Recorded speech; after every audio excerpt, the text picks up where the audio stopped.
A lot of Xbox's future plans have been leaked by them on accident due to the FTC case, and there is quite a bit of information there. In this video, I will be talking about Xbox's plan for the next 5 years and why I think it's quite ambitious.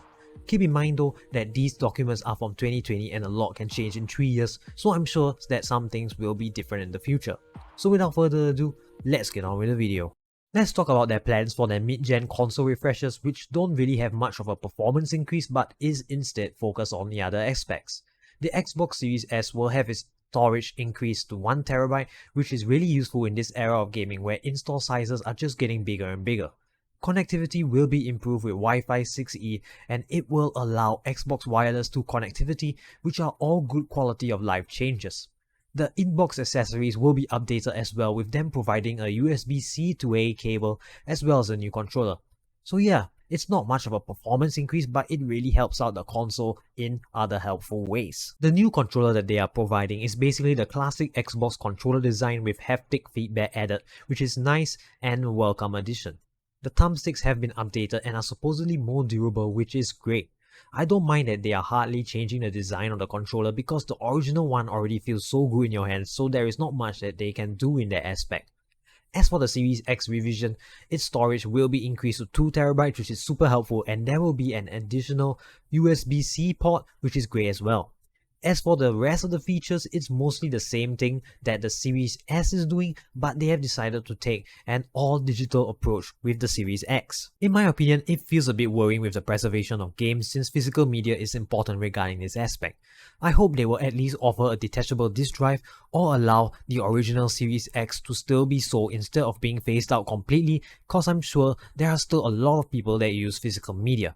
I know that this is hardly preventable since the all-digital future is basically inevitable and most of Xbox's game sales are digital based, so it makes some sense why they are doing this. I don't really like this move, but it was bound to happen sooner or later. Besides new console information, we got some leaks of future Bethesda games that are going to come out. We all know that the Indiana Jones game is incoming and I can't wait to see more of that. I think we need more games that have that Uncharted feeling.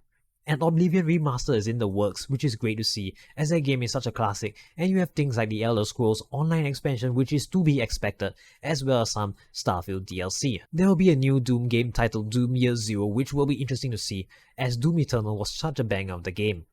I don't know what Project Kestrel is, but it's probably a new IP that's coming as well as Project Platinum, which is probably in the same state.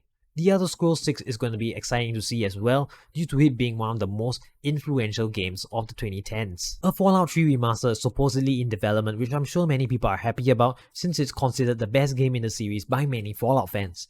A Ghostwire Tokyo sequel is in the works, as well as another Dishonored game. So yeah, it's all very exciting news to hear about, especially if you are a Bethesda fan.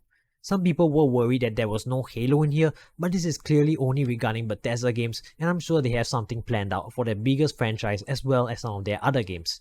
There were also some potential acquisitions that they were planning out like Nintendo, Warner Brothers, and Valve. I think the Nintendo acquisition is probably a bit too much, and it probably won't happen since they are doing so well and even Xbox admits this for the time being. Activision Blizzard had to go through so many legal problems to be acquired, so I'm not sure if Microsoft is ready for an even bigger headache with Nintendo, and if they ever acquire Nintendo, it really doesn't help their case of trying to monopolize the gaming industry. However, I think the Warner Brothers acquisition as well as Valve is much more likely, and I wouldn't be surprised if they acquired one of them. I think Microsoft should just focus on nurturing the current studios they have right now, as they have a lot to deal with already, and it can get quite messy if they have too many studios, but that's just my opinion at the end of the day. The rest of the leaks is basically them saying how they want to focus on making their cloud gaming option as powerful as their current option, which is what we all already know they are trying to do, and they also want to explore the possibility of AI improving the gaming experience.